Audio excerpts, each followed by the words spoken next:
Olá, tudo bem? Vamos falar de um outro tema bem interessante agora, que é justamente a dinâmica da circulação atmosférica, ou a circulação dos ventos. Nós temos os ventos soprando de uma zona de alta pressão, onde as temperaturas são mais baixas, comparadas com as zonas de baixa pressão, em função justamente da maior densidade do ar. As zonas de baixa pressão, por outro lado, têm temperaturas mais elevadas comparadas às zonas de alta pressão. Portanto, os ventos sopram de uma zona anticiclonal ou uma zona de alta pressão e de baixa temperatura para uma zona ciclonal, uma zona de alta temperatura e de baixa pressão.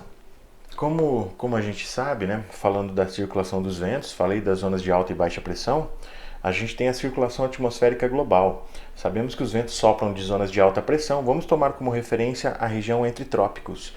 Os trópicos são zonas de alta pressão e a linha do Equador é uma zona de baixa pressão chamada de zona de convergência intertropical. Tudo bem?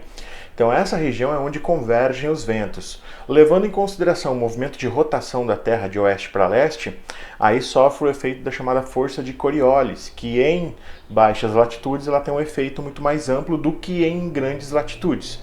Portanto, em função do movimento de rotação de oeste para leste, os ventos convergem, além de convergirem, aliás, para o Equador, convergem também para o oeste.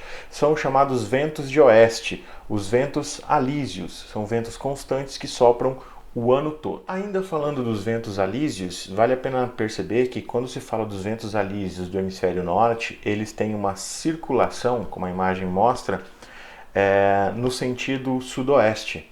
Então eles fazem um círculo na região próxima à linha do Equador, na zona de convergência intertropical, promovendo justamente um movimento que é no hemisfério norte, no sentido horário. No hemisfério sul, os ventos são para noroeste.